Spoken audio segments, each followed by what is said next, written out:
Metro Jaya akhirnya resmi menahan artis kontroversial Nikita Mirzani setelah menjalani serangkaian pemeriksaan terkait kasus dugaan pemerasan dan pengancaman terhadap Dr. Reza Gladys. Penahanan ini menjadi perhatian publik, mengingat status Nikita sebagai public figure yang kerap menuai kontroversi. Ketika keluar dari ruang pemeriksaan dengan mengenakan baju tahanan berwarna orange khas, ekspresi wajah Nikita justru menarik perhatian. Berbeda dengan kebanyakan tahanan yang menunjukkan kesan muram atau tertekan, raut wajahnya terlihat sumringah, seolah tak menunjukkan penyesalan ataupun tekanan. Sontak saja, ekspresi ini langsung menjadi sorotan pakar ekspresi yang mencoba menganalisis makna di balik sikap tersebut.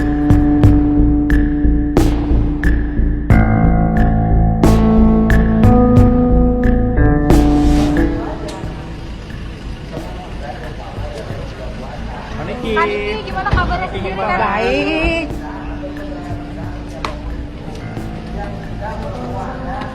Kaniki gimana Kaniki? Ramenya, oi. Kaniki udah pakai baju oranye gimana Kaniki? Hah? Pakai baju oranye gimana Kak? Gimana Kak? Ya gimana? Maunya gimana? Sans. Tadi waktu dia ngibasin keluar itu yang pertama, itu sebenarnya upaya dia untuk ngelepasin dia punya pressure ya, karena kan itu gerakannya secara naluriah yang dia lakukan ketika dia ada pressure. Lihatan beberapa kali, nggak cuma pada ada kondisi seperti ini ya, tapi di beberapa event-event yang lain dia kalau udah mulai ngebahas itu sebenarnya dia ada pressure-nya sendiri. Yang pertama. Terus yang kedua, supaya orang tidak terfokus dengan ekspresi wajahnya gitu ya, jadi itu sensasi biasa yang gerakan-gerakan beberapa public figure tuh punya stylenya masing-masing. Kalau dilihat dari senyumnya, itu kan senyumnya bukan senyum yang benar-benar smile, happy condition, tapi lebih berusaha untuk dibuat sebenarnya dia ada death fear karena pupil mata agak sedikit belalak, terus kemudian hidungnya agak membesar gitu ya. Jadi ada sense of fear, ada ketakutan di situ karena yang dihadapi ini kan case-nya juga bukan case yang sederhana ya, dan dia sudah dijadikan di posisi, kalau dari berita yang terakhir sudah dikonfirmasi bahwa yang bersangkutan itu sudah di posisi sebagai dalam tanda petik sebagai pelaku atau terdakwa gitu ya, yang kemudian dikenakan untuk diproses penyidikan yang lebih lanjut lagi. Nah, itu membuat dia masuk dalam kondisi pressure yang luar biasa, menurut saya tidak sederhana. Siapapun yang ada di kondisi yang Mbak Nikmir atau di hadapan di situasi seperti itu pasti juga akan mengalami situasi yang bisa lebih jauh, responnya bisa akan jadi sangat berbeda. Ya, itu case by untuk ya, ini bentuk dari dia untuk escape. Jadi kan ada orang yang ketika dihadapkan pada satu kondisi itu kemudian dia deal with gitu ya, berhadapan langsung. Atau proses yang kedua, orangnya itu kan berusaha untuk away gitu kan ya, fight or flight. Nah, kondisi ini yang dilakukan sama Mbak Nikmir, dia lebih ke untuk flight, makanya dia tidak menjawab juga pertanyaan-pertanyaan dari teman-teman wartawan untuk membuat seakan-akan ini adalah situasi yang biasa aja, ya sudah, mau gimana lagi. Itu kan dari konteks katanya, kata-katanya yang disampaikan, pembicaraannya, nada suaranya, itu juga sangat cenderung lebih rendah gitu ya, lebih merendah. Tiba biasanya kan kalau dia kan suaranya cenderung agak tinggi ya, tapi di posisi ini dia terlihat intonasi, penekanan diksi, suaranya, artikulasinya juga cenderung lebih berusaha untuk lebih kalem.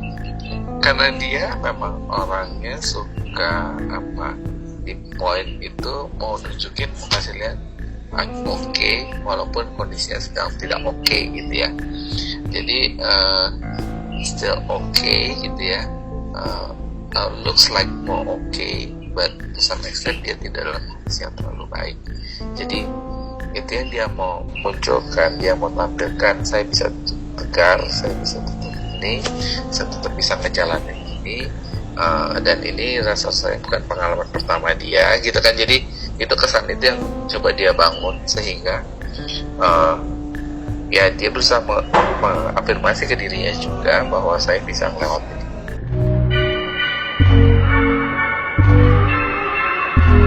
Dengan resmi ditahannya Nikita Mirzani, berakhir pula kontroversi terkait isu kebal hukum yang selama ini sering dikaitkan dengan sosoknya.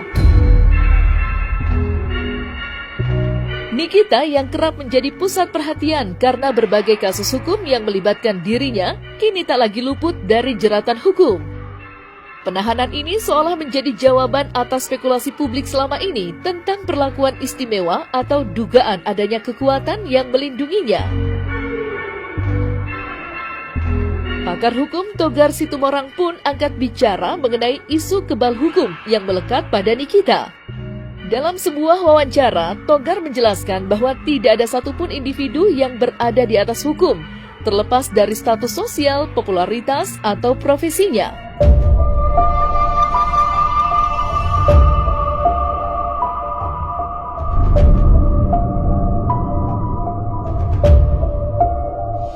Nah, jadi kalau dibilang kebal hukum di negara kita, itu tidak ada satu orang pun yang kebal hukum. Karena perlakuan hukum di negara kita sama. Jadi kalau kaitannya dibilang Nikita Mirzani kebal hukum, bukannya kebal hukum. Memang permasalahan hukumnya yang memang tidak kuat. Sehingga Nikita ya memang tidak terpenuhi unsur-unsur yang memang diduga Nikita itu melakukan tindak pidana.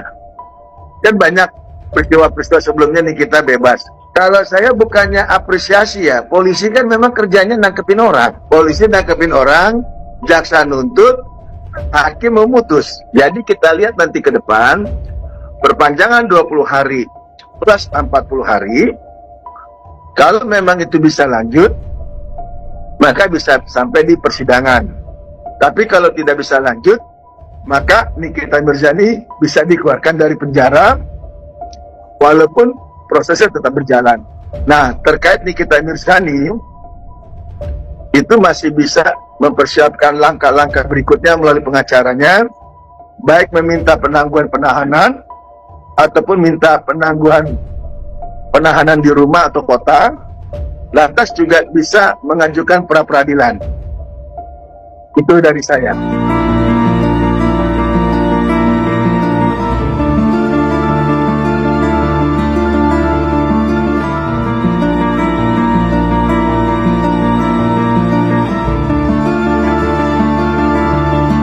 Selesai sudah Cumi Lovers, jangan lupa untuk like, subscribe, dan